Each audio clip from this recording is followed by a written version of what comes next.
ദുഷ്ചിന്തകൾ ഗർഭം ധരിച്ച് പാപത്തെ പ്രസവിക്കും എന്ന് പറയുന്നത് എത്രയോ ശരിയാണ്.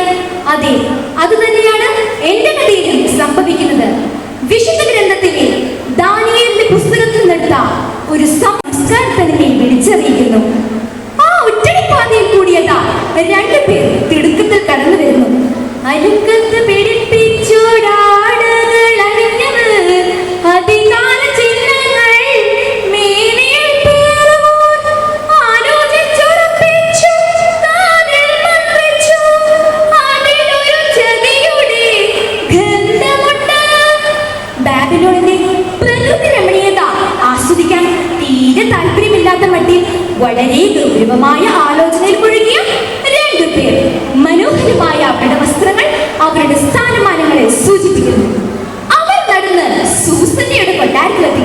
സൂസനെ കുറിച്ച് പറഞ്ഞാൽ കളങ്കം വെടിഞ്ഞുള്ള മനമാണവൾക്ക്, നാഥനെ വാഴ്ത്തിടും ഹൃദാണവൾക്ക്, കാരുണ്യം തുളുമ്പിടും മുഖമാണവൾക്ക്, കണ്ടിടാം ദൈവത്തിൻ ചൈതന്യം കണ്ണിൽ. ആര് കണ്ടാലും അവൾ ഇന്ന് നോക്കിപ്പോകും. അത് അവളുടെ കുറ്റമല്ല. കതിർക്കുല വിളിഞ്ഞുള്ള ഗോതമ്പിന്റെ നിർമ്മാണവൾക്ക്, പനങ്കുലം പോലെ കറുത്ത കാർക്കൂട്ട്, ദേവദാരു പൂത്തുപോലെ, ശാരോണിലെ പൂവ് പോലെ അത്ര മനോഹരിയാണവൾ. അവളുടെ പ്രാർത്ഥനകളുടെ ഫലമായി ദൈവം അവൾക്ക് നൽകിയ സമ്മാനമാണ് ഭർത്താവായ യോവാഖീം. വളരെ ശാന്തനും സൗമ്യനും ദൈവഭക്തനുമാണ് അദ്ദേഹം. ശാന്തമായി നീങ്ങുന്ന യോവാഖീമിന്റെയും സൂസന്നയുടെയും കുടുംബജീവിതം ആരെയും അസൂയപ്പെടുത്തുന്നതായിരുന്നു. ദൈവം നൽകിയ മക്കളോടൊരുമിച്ച് നിരന്തരം ദൈവത്തെ പാടിപ്പുകഴ്ത്തുന്ന സ്നേഹത്തോടെയുള്ള അവരുടെ ജീവിതം ദൈവത്തിന് മുമ്പിൽ പ്രീതികരമായി.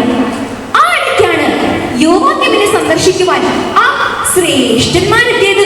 ജനങ്ങളാൽ തിരഞ്ഞെടുക്കപ്പെട്ടവർ അധികാരം കൈവന്നാൽ പിന്നെ എന്തുമാകാമെന്ന ചിന്തയാണല്ലോ ഈ അധികാരികളെ നശിപ്പിക്കുന്നത്. അധികാരം കൈവന്നാൽ പിന്നെ അവർ എന്തും ചെയ്യും.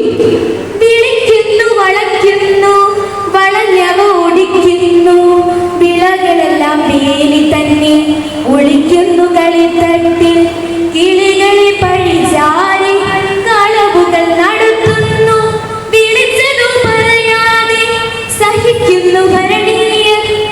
യുവാക്കളുടെ വീട്ടിൽ സന്ദർശിക്കുവാൻ എത്തുമ്പോഴൊക്കെ ആദിത്യ മര്യാദയോടെ തങ്ങളെ സ്നേഹിച്ചിരുന്ന ആ കുടുംബിനെ അവർ ആദ്യം കൊണ്ട് ശ്രദ്ധിച്ചു നോക്കി. മൂടുപടം മറച്ചിരുന്ന അവരുടെ മുഖലാവണ്യം കാണുവാൻ സാധിച്ചിരുന്നില്ലെങ്കിലും അവൾ സൗന്ദര്യത്തിന്റെ നിർവകൂട്ടമാണെന്ന് അവർക്ക് മനസ്സിലായി. നാളുകൾ കടന്നുപോയി. ഒരു ദിവസം ഉച്ചയ്ക്ക് അവർ രണ്ടുപേരും ഭക്ഷണം കഴിച്ച് വീട്ടിലേക്ക് മടങ്ങാനുള്ള മട്ടിൽ യോവാഖീമിന്റെ വീട്ടിൽ നിന്നും ഇറങ്ങി. പക്ഷേ അവരുടെ മനസ്സിലെ ആഗ്രഹം വീണ്ടും യോവാഖീമിന്റെ വീട്ടിലേക്ക് നയിച്ചു.